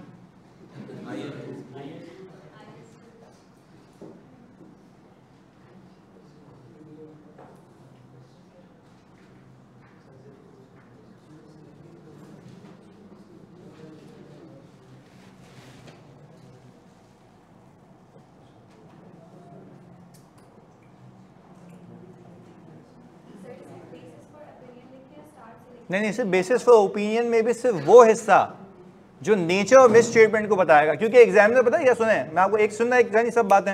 मैं क्यों एडवांस लेके चल रहा हूँ इस बार और भी ज़्यादा, इस बार का हंच ये है क्योंकि देखो मैंने पिछली बार IT कंट्रोल कराए थे, क्लास में वो आ गए डिट्टो। इस बार का मुझे पता है कि वो उसको पता तो है बच्चे को, मतलब उसको एग्जामिनर को भी, कि भाई बच्चा ना ये तो रट्टा लगा के आ जाता है, उसको ये लिखना नहीं आता कि नेचर और मिस स्टेटमेंट कैसे बताई जाए। भाई एडिशनल तो वो है ना, बाकी सारी चीजें तो प्री पॉपुलेटेड है, जो छेड़खानी होगी वो कहाँ होगी, नेचर। तो मैंने आपको यही तो बताया था कि गुंजाइश होती है, वो गुंजाइश पे तो काम करवाएगा वो आपसे। बच्चे क्या करते हैं, रिपोर्ट का रट्टा लगा के चलेगा, तो भाई वो सिचुएशन देगा, बोलेगा इसको लिख के देखा, तो वो तो कुछ भी हो सकती है। तो आप सोचेंगे कैसे लिखेंगे।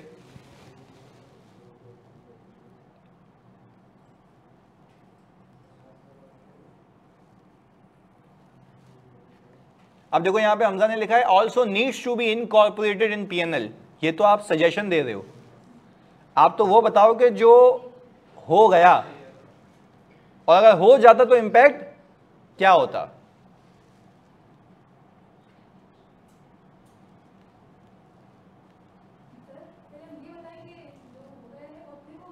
नहीं पहले आप IFRS का रेफरेंस दो, एज पर IS 2 लिख लिया। एक मिनट बस, एक मिनट, पहले ये ऑनलाइन वाला कोई मौका देना। ये यहाँ पे लाइबा कह रही है, as per IS 2 inventory should be recorded at lower of cost NRV, the company recorded at it cost rather than NRV। Very good, यहाँ तक बहुत अच्छा लिखा है, company recorded it at cost instead of NRV। अच्छा भाई अब उसके आगे वो लिख रही हैं that impact is there is overstatement of inventory. देखो ये बंद मार दिया, ये पे रिस्क वाली जो जबान तुम हर जगह ले आते हो ना। नहीं देखो यहाँ पे ओवर स्टेटमेंट ऑफ इन्वेंट्री लिखने की जरूरत क्या है, आप बताओ। Had it been recorded at NRV, had it been recorded at NRV, inventory would have been reduced by this amount and profit would have been, shall be नहीं, shall be का मतलब कह रहे हो होना चाहिए, आप कह रहे हो हो सकता था, हो जाता। तो कितना फर्क है देखो ड्राफ्टिंग के अंदर। Profit would have been reduced by this amount, ये बात बताना चाह रहा हूं। आप जो जो एलिमेंट्स है ना, जो जो हिट होंगे उन सब पे बात करो। और मैं अगर एग्जामिनर हूं तो मैं तो कैश फ्लो भी टेस्ट करूं आपसे। कैश फ्लो में वो इन्वेंट्री का चेंज लोगे वो तो चेंज हो जाएगा, और फिर नॉन कैश एडजस्टमेंट भी तो चेंज हो जाएगी। तो मैं तो खैर इतनी बारीकी में ऑडिट करता हूँ, जब रिव्यू कर रहा होता हूँ कि ये मसले हैं। बात समझ आ रही है, इसमें चले गए यहाँ तक तो क्या ही बात है। इम्पैक्ट सारे होने चाहिए। वैसे NRV लॉस नॉन कैश है ना, नॉन कैश ही है ना, तो इसका कैश फ्लो भी तो इम्पैक्ट आएगा ना, आएगा, एड बैक होगा, एड बैक होगा ना, प्रॉफिट से लेस हुआ होगा। बिल्कुल वो जैसे हम क्वालिफाई हो जाए फिर एग्जामिनर बन जाना। As per IS2, inventory should be recorded at lower of cost NRV and management has recorded it at cost instead of। अच्छा ये भी नहीं लिखो ना कि management has recorded it cost, आप बर्डन नहीं डालना किसी पे, आप बोले बस से बताना है कि क्या हुआ है। आप सीएफओ के नाम लिख रहे हो, पर्सनल ग्रजेस निकाल रहे हो, बोले हाथापाई हुई थी, ये तो कुछ भी नहीं है ना, सिंपल बताओगे जो मसला है। यस बिल्कुल हमजा। रमशा लिखती है management has not stated the inventories at lower of cost और एनआरवी। अच्छा मैनेजमेंट को नहीं लिखो, कंपनी लिख दो ना।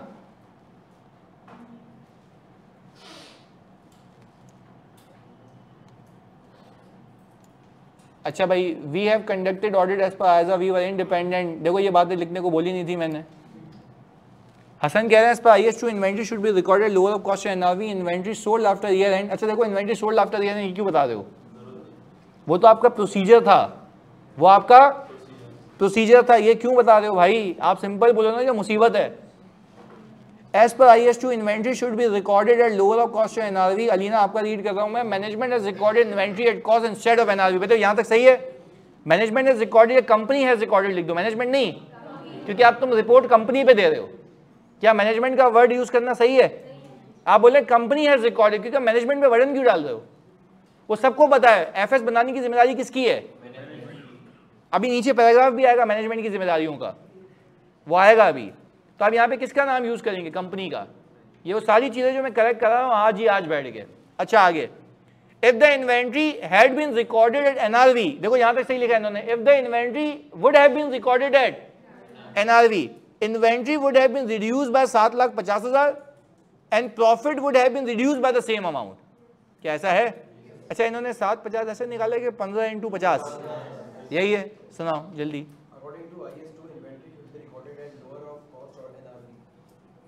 सही है। The closing stock of XYZ has been recorded at ₹70 per unit despite of having selling price of 55 per unit. At large, inventory of 50,000 must be recorded at ₹55. It would have been, if it would have been incorporated, the inventory would be decreased by 750,000. COGS will be increased by 750,000 and eventually leading to a decrease in profit by ₹750,000. सही है बिल्कुल सही है। हाँ जी यानी तुम सुना रहे थे पहले। As per IS2, inventory should be booked as lower of cost NRV. As नहीं at should be recorded at lower of cost or NRV। सही है। आगे Therefore, according to IS 10, as the evidence was IS 10, अभी हमने खैर subsequent event नहीं किया हुआ बट फिर भी हाँ सही है। therefore, according to IS 10, as the evidence was present before the year end, therefore the company should book the NRV loss at the year to the board. नहीं तो गलत है ना। देखो तुम अभी सजेशन दे रहे हो, तुम्हें यही तो मैं फर्क सिखाना चाहता हूँ कि तुम रिपोर्टिंग के अंदर ना ये नहीं बताओ कि IS 10 के हिसाब से ये होना चाहिए था। आप बोल सिर्फ ये बता दो कि नहीं, तो रेफरेंस तो बेटा IS 2 का दोगे ना, तो IS 10 का बनता नहीं है ना यहाँ पे, क्योंकि आप ये बता रहे हो कि इन्वेंट्री इस FS के अंदर गलत है। ये रेफरेंस जब आप ओपिनियन ड्राफ्ट कर रहे होते हो ना, नहीं बता रहे होते कि ओपिनियन क्यों चेंज होगा। देखो दो बातें सुन लो इधर, जानिए सुनो। अगर मैं आपको बोलूँ ना ये लिख के बताओ मुझे कि क्यों ओपिनियन मॉडिफाई होगा, तो आप बोलोगे ये एडजस्टिंग इवेंट है, जो अभी सिखाया नहीं है मैंने। वो डिस्कशन अलग है, ये रिपोर्ट की ड्राफ्टिंग है। तुम दो चीजों को मिक्स नहीं करो। रिपोर्ट की ड्राफ्टिंग में तुम बोलो एफएस में क्या गलत है, क्लियर है? रिपोर्ट की ड्राफ्टिंग में क्या बोलेंगे? और तुमने बहुत टू द पॉइंट करना, तुमने ये तो बताया ही नहीं इम्पैक्ट्स क्या होंगे। नहीं वही तो होंगे, पर वो तो समझेगा तो एग्जामिनर के ये बच्चा आया था, तेरे पेन की खुशबू सूंघेगा, बोलेगा ये बच्चा है जो ये बोल के गया था। हाँ नहीं ऑब्वियस, तो ऐसे तो वो सारे बच्चे बैठे होंगे जो लेट जाने जा गया, तो ऑब्वियस है मेरे को पेपर आता है। हाँ ये तो यही है ना, ऐसा तो नहीं होता। तो लिखना है ना, ऑब्वियस क्या होता है, बताना होता है ना। किसी से इश्क होता है उसको भी बताना होता है ना कि मुझे तुमसे प्यार है। हाँ है या नहीं? अबे अम्मी की बात कर रहा हूं भाई, मुझे मेरी वालिदा से प्यार है, मैं रोज जाके बोलता हूँ अम्मी आई लव यू, रियल वाली। सही है, इधर वो भी लव यू टू कहती हैं, सही है। और दूसरी वाली भी हमारे घर में ही आ गई हैं, तो उनको भी कहने में क्या मसला है, सही है ना? तुम्हारे लिए तो घर के बाहर ही हैं, सही है, क्या कह रहा है भाई? अभी नहीं मिली, मिलेगी भी नहीं बेटा, जो हरकतें हैं इधर। चलो इधर प्लीज फोकस के साथ। अच्छा मुझे बताओ जल्दी से, क्या ये लिखने वाली बात समझ आती है? Anyone from you? सुना दो एक बात।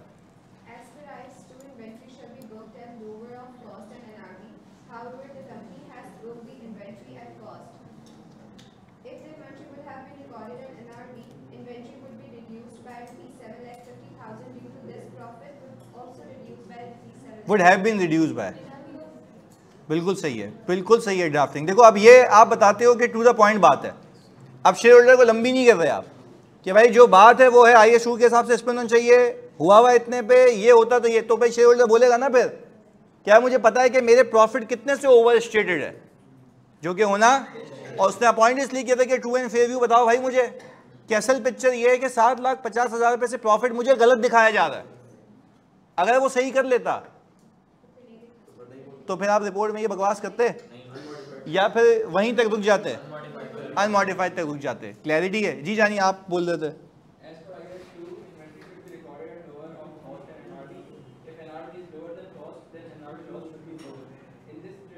Then NRV loss?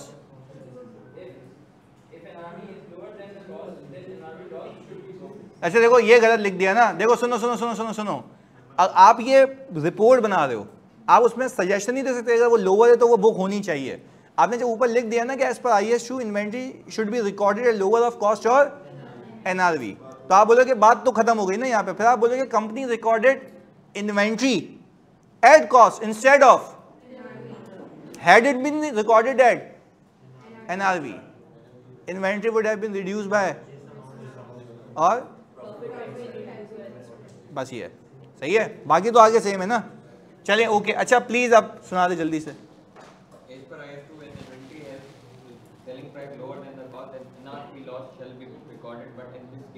नहीं, then the NRV loss shall be recorded, again वही वाली बात नहीं। देखो हम ये कह रहे हैं, देखो मैं क्यों बता रहा हूँ आप लोगों को, इधर सुनना मेरे बच्चों, इधर बड़ी अहम बात है। देखो यही तो चीज़ें तुम्हें पास कराएंगे ना, फिर तुम कहते हो मैं पूरा पेपर करके आया वो नहीं हुआ। तो मैं एक वाहिद बंदा हूँ जो तुम्हें बता रहा हूँ कि भाई ये गलतियाँ हैं, और ये क्यों मैं आज ही रिपोर्ट में डाल रहा हूँ। मैं कभी भी यूजुअली शुरू में नहीं सिखाता ये ड्राफ्टिंग में, आगे सिखाता हूँ। तो मुझे पता है कि नीड क्या है, जो जहाँ बात हो रही है वो सिखा दो।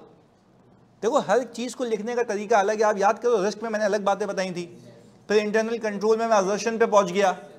अब रिस्क पे आप असर्शन को लिंक करके लिख सकते हो, और फिर जब डेफिशिएंसी बताते हो तो मैनेजमेंट के पॉइंट ऑफ व्यू से बताते हो।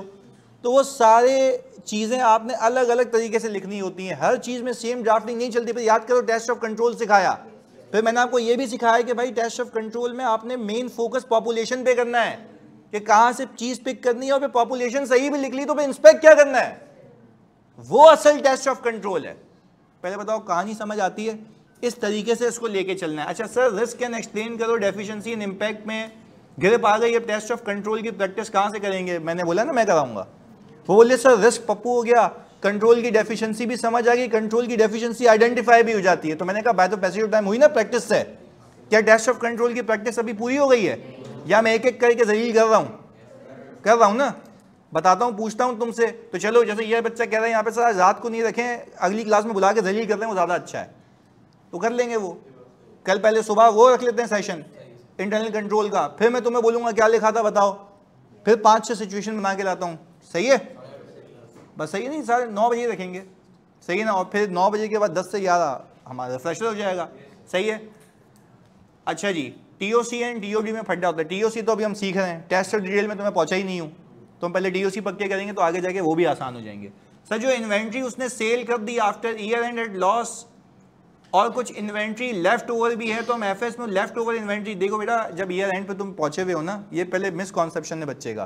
बोला सर ईयर एंड के बाद इन्वेंट्री जो बिक गई उस पर लॉस नहीं बुक करेंगे, चलसी वो भी तो ईयर एंड पे क्लोजिंग में ही होगी ना, लॉस तो उस पर यहीं बुक हो जाएगा, और जो अगले साल के फाइनेंशियल्स हैं उसमें लॉस बुक होता हुआ नहीं दिखेगा, क्योंकि वो बुक हो चुका है इस साल, क्योंकि जितने की सेल होगी उतने की कॉस्ट होगी। तो लॉस कब बुक होना चाहिए? इस साल। वो बुक कब कर रहा था? हमने कब करवाया? नहीं कर रहा, तो ओपिनियन मॉडिफाई। यही किया ना हमने, यही किया हमने। चेक कर ले अलीना, अभी तो चेक किया आपका आंसर वापस से। As per audit evidence acquired, अब देखो यहां से शुरू कहां से किया अलीना ने, अच्छा वो चेक करा दिया इसने। As per the audit evidence acquired, do you need to write it, या ऊपर लिख चुके हो? उसके बाद आ रहे हो ना, उसके बाद आ रहे हो वी हैव ऑब्टेन्ड, तो वापस तो नहीं लिखना है as you know that we have obtained sufficient appropriate audit evidence. नहीं भाई, काम की बात करो, सीधी सीधी आगे। अच्छा भाई, the inventory presented at year end is overstated by, देखो आगे डायरेक्ट चली गई है, इन्वेंट्री जो ईयर एंड पे आ रही है वो इतने से ओवर स्टेटेड, पहले रेफरेंस तो दो कि किस बुनियाद पे बेसिस है यार, ये IS2 का रेफरेंस तो दो, कैस पर IS2 inventory should be recorded at lower of cost और NRV, however the company has carried its inventory at cost instead of NRV. Had it been recorded at NRV instead of cost, inventory would have been reduced by this amount and profit will also have been reduced by this amount. भाई ये बता दो, सही है? अब इतने कहने के बाद लिख लिया करो। देखो एक देखो, मैं वैसे मुझे रीड करने में कुछ भी नहीं होता, मतलब I am more than welcome यार, मैं तुम्हारे लिए बैठा हूँ, पर कहने का मतलब है जब एक बार बता दिया ना तो वो भी तो परखो ना कि मैंने क्या लिखा है। अगर वही गलत चीज़ मुझसे रीड कराओगे तो गलत ही है, तो आप रीड करके समझ लो एक बार कि मैंने गलत लिखा है, तो गलत चीज़ रीड कराओगे मैंने क्या बोलना है गलत है, उसके अलावा आगे पीछे जो भी है वो गलत ही है। तो आप फिर हाँ देखो, इतने तो हमारी अंडरस्टैंडिंग हो गई है ऑडिट कर करके कि आप जब रीड करते हो ना तो अगर मेरे करीब करीब अल्फाज सेम भी होते हैं ना मायने, तो आपको समझ आ जाते हैं कि हमने करीब करीब लिखा हुआ है। ये तो अगर डायरेक्शनली चेंज है हमारी तो फिर फर्क ही नहीं पड़ता ना। सही है जी जानी, सुनाओ।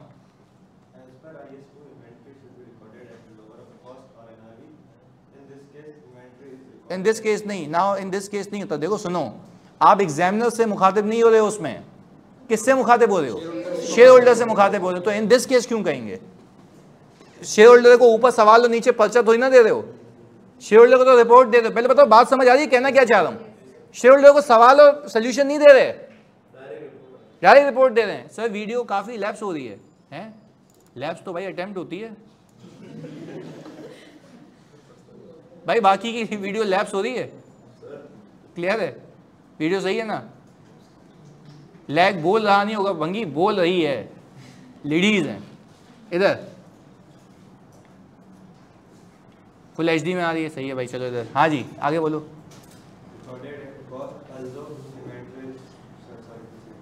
हाँ अब देखो तुम कह रहे हो ऑल्दो NRV इज लेस, ये थोड़ी इम्प्रोफेशनल वर्डिंग है ना। आप अभी जो मैंने बताया, देखो मैंने तुम्हें यही कहा ना, तुम मुझे सुना रहे हो पर तुम ये खुद जज करो ना कि मैंने क्या बोला है। मैं 5वीं बार वही रिपीट कर लेता हूँ। As per IS2 inventory should be recorded at lower of cost और NRV। The company has recorded its inventory at cost instead of, बात खत्म हो गई। Had it been recorded at NRV, the inventory would have been reduced by this amount and profit would also have been reduced by professional wording. IS2 का reference जो होना चाहिए था वो भी बता दिया, इम्पैक्ट भी बता दिए। ये क्यों बताना कि मैंने ये ऑडिट किया था तो मुझे ये सबूत मिला था, ये कोई भी बकवास नहीं होती यहाँ पे। टू द पॉइंट जो है वो बताओ। In this situation, in this scenario, वो तब होगा जब मैं आपसे पूछूं मुझे बताओ ओपिनियन कौन सा दिया जाएगा। देखो अब पहले यूं कर लें, सुने थोड़ा सा अपने पास चाहो तो लिख भी लेना ना, मैं आगे बताता हूँ। एक सवाल ऐसा आता है जो मैंने बताया, सिचुएशन है रिपोर्ट ड्राफ्ट करके दे दो। ये वो था कि रिपोर्ट का वो सेक्शन ड्राफ्ट करके दे दो। पहले बताओ ये बात समझ आ रही है कि रिपोर्ट का वो सेक्शन ड्राफ्ट करके दे दो। पहली सिचुएशन ये है, यहां तक अलाइंड है। अच्छा दूसरा सवाल सुनो, फर्क नहीं समझ आया तो हाथ के हाथ पूछना। सिचुएशन देगा, बोलेगा ओपिनियन मॉडिफाई होना चाहिए, उसमें तुम बोलोगे इन दिस सिचुएशन या जो भी कह सकते हो। IS10 वाला रेफरेंस भी आ सकता है उसमें फिर कि मैं इसलिए कह रहा हूं कि मॉडिफाई होगा। अब तुम अपने ओपिनियन को जस्टिफाई कर रहे हो। फर्क समझ आ रहा है? पहले बताओ दोनों में फर्क समझ आया? पहले वाली जो रिक्वायरमेंट थी ना, बच्चा यार मैंने जब वो व्हाट वेंट रॉन्ग वाला सेशन लिया था उसमें बच्चे ऐसी भी तो वो हो गए कि भाई रिक्वायरमेंट ही नहीं समझ आई। वो बोल रहे, एक बच्चा बैठा हुआ था यहाँ पे, वो मुझे कह रहा है कि सर मैंने तो सवाल ही गलत पिक किया, तो उसके तो पूरे 12 नंबर चले गए। बोला मुझे आता था, बट रिक्वायरमेंट।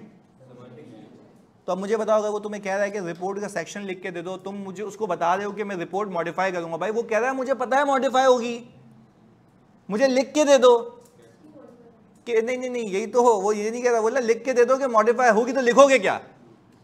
देखो जमीन आसमान का फर्क है ना दोनों रिक्वायरमेंट्स में। मैं आपको कह रहा हूं, वो ये कह रहा है कि भाई ये सिचुएशन है, मुझे बताओ रिपोर्ट पे क्या इंपैक्ट आएगा। तो फिर आप अपने ओपिनियन को प्रूफ करने के लिए आप बोलोगे हाँ यार इस वजह से मॉडिफाई होगी, उसमें सारी बातें लिखो कि भाई ये मिस स्टेटमेंट है, ये सारी बातें बताओगे। तो आप वो मेरी जो रिक्वायरमेंट थी आपने सुनी नहीं, समझी नहीं। मैं कह रहा हूं मुझे पता है मिस स्टेटमेंट है, लिख के दे दो कि रिपोर्ट में दिया जाता तो कैसे दिया जाता। दोनों रिक्वायरमेंट्स में बेसिक लाइन फर्क समझ आ रही है? इन दोनों को अलग रखना है जी। वापस बताता हूं, मैंने आपको सिचुएशन दी यही वाली, जैसे मैंने आपको सिचुएशन सुनाई ना कि एक ऑडिट टीम वाला मेंबर गया, उसने सब्सिक्वेंटली टेस्ट किया और ये टेस्टिंग करने के बाद उसको एक लॉस मिल गया। वो आपको बोलेगा briefly explain impact on audit report. क्या बोलेगा? Briefly explain. तो आप बोलोगे in this case since inventory has to be recorded at lower of cost और आपने बोला and management has not recorded inventory at NRV, so we will request management. अभी तुम देखो, वही तो बात कर रहा हूं, चेंज हो जाओ ना। अभी तुम बोल रहे हो सिचुएशन में तुम क्या करोगे, अभी रिपोर्ट तक बात नहीं पहुंची है ना मेरे भाई। वो बोल रहे सिचुएशन है, तुम बताओ करोगे क्या। देखो यही तो फर्क है ऑडिट में भाई। मैं तुम्हें कह रहा हूं मैं ऑडिट कर रहा हूं, अभी रिपोर्ट तक नहीं पहुंचा। वो बोल रहा तुम बताओ सिचुएशन में क्या करोगे, तो तुम मैनेजमेंट से रिक्वेस्ट करोगे कि सही करो। वो बोलेगा मैं सही नहीं कर रहा, तो किसके पास जाओगे? दोस्त चार्ज विद गवर्नर के बाद। अब नहीं होगा तो बोलोगे we will modify our opinion. कहानी यहां खत्म हो जाएगी। तुमने यहां पे ऐसी कोई बात की कि प्रॉफिट इतने से कम हो जाता तो रिड्यूस हो जाता, तो ये इन्वेंट्री, ये कब होगा? जब ऑडिट रिपोर्ट। अब इसी रिक्वायरमेंट को तब्दील करता हूं। वो बोलेगा सब हो चुका है, इस पे रिपोर्ट के जो बेसिस फॉर ओपिनियन का पैरा है ना वो लिख के दे दो। वो है ये फर्क समझ आ रहा है? वहां पे आपको बोल रहा है सिचुएशन में तुम होते तो क्या करते, वो अलग कहानी है। वो बोल रहा है मुझे पता है कि भाई रिपोर्ट पे ये इंपैक्ट आ रहा है, होशियारी छोड़ ये बता दे कि क्या होगा। सोने पे सुहागा रिक्वायरमेंट। सिचुएशन देते पूरी यही वाली कि ऑडिट टीम मेंबर गया, ये सारी चीजें हुई, सही है। वो बोलेगा मुझे एक बात बताओ तो सिचुएशन में तुम क्या करते और जो करते उसका ऑडिट इंपैक्ट क्या होता है। तो फिर दोनों बातें, पहले आप बताओगे कि मैं करता क्या, और अगर ना मानते तो मॉडिफाइड ओपिनियन में क्या लिखता, तो वो लिख के भी बताओगे। पहले बताओ लाइन समझ आती है कि दोनों में फर्क क्या है, इसीलिए इस पे काम कर रहा हूं। रिक्वायरमेंट को समझो, क्लियर है? अच्छा अगर मैं आपसे बोलूं कि भाई what would be your course of action, वही वाली बात में बोल रहे हैं कि भाई क्योंकि ये है, पूरा तस्करा करके पहले सिचुएशन को डिस्कस किया कि भाई सिचुएशन में ये है, मैं रिक्वेस्ट करूंगा, नहीं मानेगा, दो चार विद गवर्नर के बाद फिर भी नहीं मानेगा, तो फिर कोर्स ऑफ एक्शन में आखिरी एक्शन क्या है? Modified opinion. एंड फिर बेसिस फॉर मॉडिफाइड ओपिनियन में क्या लिखूंगा, यही जो अभी लिखा, क्लियर है? तो ये पूरा सिचुएशन है जो आपको फर्क कराती है। आपको समझनी भी नहीं चाहिए, वो तो फजूल बात कर रहा है। IS 10 वाली बात की नहीं हमने भाई। वो अगर सवाल की, मैं वही कह रहा हूं ना, आपने सुनी क्यों वो बात, जब IS 10 वाली बात हमने की नहीं है। आप तो रिफ्रेशर से मुझे पता है, पर मैं ये रेगुलर बच्चों को मैं तंग ही नहीं कर रहा। मैं कह रहा हूँ IS 10 वाली बात गंदी बात है, फजूल, हम करेंगे ही नहीं, सही है। नाम उसको जिक्र करें, जब मैं कराऊंगा ना अभी वो सब्सिक्वेंट इवेंट, उसमें हम बात करेंगे, फिर आप खुल के बोलना IS 10, सही है। अभी हमने रोक दिया उसको, चलें। अच्छा भाई मोहम्मद फैजान लिख रहा है IS 10 भी रेफरेंस का है ना सर, तो आइए बेसिस में। अबे वो छोटी चीज़ अभी मना कर रहा हूँ ना, मैंने नहीं सिखाया इनको। जब मैंने नहीं सिखाया तो मैं भी उसकी बात, जब वो सिखा दूंगा मैं बोलूंगा भाई उसके अंदर ये ऐसे रेफरेंस आ सकता है, खत्म हो गई बात। अभी तो हम वो कर रहे हैं ना कि FAR 1 के बच्चे भी बैठे हुए यहाँ पे, उसको IS 10 बोलूंगा वो भिदक जाएगा कि ये क्या चल रहा है। हम अभी बोल रहे हैं IS 2 मतलब दैट्स इट। अभी मैं जब सब्सिक्वेंट इवेंट सिखा दूंगा तो तुम सब एक ही पेज पे होगे कि भाई हमें ऐसे करना है, क्लियर है भाई? ओ भाई खुदा के वास्ते यार ऐसा नहीं किया अगर, सही है। जो अभी IS 2 वाली बात है ना, I know it all depends upon the references that you are giving in your report, but the thing is you need to consider whether all the people sitting in the classroom are able to catch what you are saying.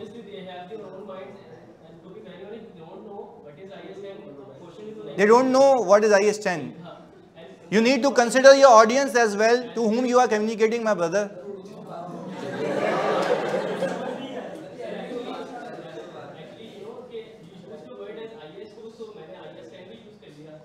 नहीं, I totally appreciated that you used the word of IS10, but because of the fact that you are sitting in the environment that who don't know about IS10, so you need to consider first that whom you are talking to and whom you are addressing to. Please, आपको consider करना चाहिए कि आप address किसको कर रहे हैं, आपकी जनता आवाम क्या है. अब मैं इनके सामने पश्तो बोलना शुरू कर दूं तो ये KPK वाले तो समझ जाएंगे, बाकी को नहीं समझ आएगा ना. मैंने आपको अप्रिशिएट किया, मैंने बोला आई रिक्वेस्ट यू कि सही है, पर उससे देखो इनके दिमाग में आया, फिर यहाँ पे 5 चोरंगियाँ और जग गई IS10 क्या है. तो हम कह रहे हैं अभी मैंने आपको बोला ना IS2 के हिसाब से लिख के दिखा दो, तो मतलब मैं आपको और गले लगाऊंगा, मैं आपसे प्यार करूंगा, और जब आप मैं सब्सिक्वेंट इवेंट करा दूंगा ना तो आप ये ड्राफ्टिंग करके देंगे, मोर देन वेलकम. आपने IS10 का रेफरेंस दिया था, मैं बोल रहा हूँ आपकी हद तक सही है, IS2 का दिया था सही है, पर आगे जो आपने लिखा था वो गलत था. मानते हो इस बात को? तो there is no point of discussion when you are entirely wrong in rest of your drafting. It was wrong. No, you are no one to decide that what is wrong and right. I am the one who will decide it. Otherwise, you don't need to take the class. Please let me explain, please. You are no one to tell me that whether it is right or wrong. Otherwise, you wouldn't have instructed me that yes, I am saying it right or wrong. So, अच्छा, what does it mean by incomplete? What is mean by incomplete? Please एक minute सुनने दो. What is mean by incomplete? And if you wouldn't have it write it in your examination, you will be able to secure the marks. Yes, that's why you are saying that it's me who will decide whether it is right or wrong. Yes. उसके लिए यार उसने अच्छी बोली है. इधर चलो. खैर जानी, देखो सुनो, कहने का मतलब यह है कि जंगल का एक ही शेर है. सही है. जब तुम चेक करा रहे हो ना तो उस्ताद को बोलो भाई ये है. मैं मेरे जो बॉसेस हैं ना वो जो ISB के चेयरमैन है, मैं तुम्हें बताता हूँ क्यों मेरी इतनी स्ट्रॉन्ग ग्रिप है. सही है, मेहनत अपनी जगह है, पर मेरी जो एफिलिएशन है ना वो ही खतरनाक है. वो मुझे कहता है ना, मैं तुम्हें आगे के लिए सिखा रहा हूँ, आई डोंट माइंड, मैं बड़ा फ्रैंक हूँ बच्चों से, आई डोंट माइंड. जब वो मुझे सिखाता है ना कुछ तो मैं यूँ सुनता हूँ कि हाँ सर आप सही कह रहे हैं. फिर मेरा आर्ग्यूमेंट होता है ना, उसको कहने का तरीका होता है कि सर वो असल में मुझे लगता ही है कर्टियस. तुम कहते हो नो आई एम राइट, ऐसा नहीं होता. मैं उसको बोलूँ ना मैं राइट बोलेगा निकल यहाँ से, और मैं उसका बहुत ही ज़्यादा खास बंदा हूँ, क्योंकि मुझे पता है मेरी एफिलिएशन उससे जो अपडेट्स आती हैं IFRS में, IAS में, ऑडिटिंग स्टैंडर्ड्स में मुझे पहले पता होती हैं, तो मुझे तो उसकी बेसिस भी पता होती है. तो just for the sake of future मैं कह रहा हूँ कि भाई थोड़ा कर्टियस बोल दे, क्या सर सही है मैं गलत हूँ. गलती एक्सेप्ट करने में कोई मसला तो नहीं है. मैं कभी गलत बोल देता हूँ ना क्लास में, अगली क्लास में आके करेक्ट कर लेता हूँ, क्योंकि बच्चों का फ्यूचर है ना. सही है. मैं अगेन कह रहा हूँ IS10 आपने भी बोला, ये चुप हो गई ना, इसने बोला भाई मुझे पता है अभी वो गलत जगह जा रही है बात. तुम बोल रहे हो नहीं मैं IS10 बोलूँगा, मैं कह रहा हूँ सही है, आगे तो सही लिख, जो सही लिखना है वो लिखो आगे. क्लियर है? चलें, ओके डन. अच्छा आप मुझे बात बता दो जल्दी से मेरे बच्चों, इधर फोकस के साथ. पहले बताओ बेसिस फॉर ओपिनियन का गेम समझ आता है? क्लियर है? अच्छा आप चलो, तो खैर तुमने टाइम ही खत्म कर दिया इंग्लिश में. इधर लास्ट क्लास वाले नहीं वो हम कर लेंगे, वो हम कल क्लास में करेंगे, वो कल करेंगे. अच्छा पहले इतना बता दो मुझे, यहाँ पे भी भाई 15 मैसेज लग गए. इधर चलो खैर, इधर प्लीज सुनना, फोकस जानी, इधर सुनो.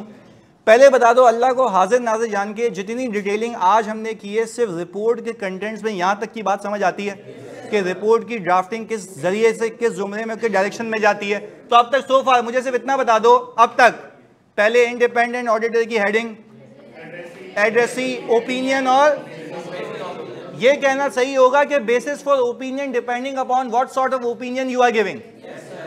ऐसा है या मैंने उल्टा तो नहीं कह दिया? Opinion is dependent upon what is your basis. ये सही है ना? देखो बेसिस तो एविडेंस है ना, ओपिनियन उस पर डिपेंड करता है. नहीं यही बात समझ, पर सीक्वेंस में वो पहले, क्योंकि काम की बात पहले. तो हम कहते हैं ये नतीजा है इस बिना के ऊपर, और हमने आपको दोनों चीज़ें बता दी हैं. क्लियर है? आगे इसमें और भी चेंजेस आएंगी. सही है, और भी अच्छे से इसको सीखेंगे. पर अब देखो मैंने सिर्फ आपको आके, मैं फिर बता रहा हूँ, you can compare it with anyone, even global देख लो, मैं ग्लोबल को भी मॉनिटर कर रहा हूँ. आप देख लें कि जो कैपलाइन वगैरह वाले हैं वो किस तरीके से कराते हैं और हम किस तरह. मैंने सिर्फ कंटेंट पे काम कर रहा हूँ अभी. फिर कंटेंट के बाद एक एक टॉपिक को उठाएंगे, उसको डिटेल में डिस्कस करेंगे. और ये देखो सुनो एक बात, रिपोर्ट के अंदर इटसेल्फ तुम्हारे 6 टॉपिक्स हैं. 6 चैप्टर्स है तो मैंने सबको एक साथ पढ़ाऊंगा। क्लियर है? तो ये मत समझना कि रिपोर्ट का अगर फेस्टिवल चल रहा है तो रिपोर्ट खत्म क्यों नहीं हो रहा, उसके अंदर कितने टॉपिक्स हैं? 6, वो हम साथ के साथ करेंगे। क्लियर है? चलो मिलते हैं, अल्लाह हाफिज़। एक बात ये समझ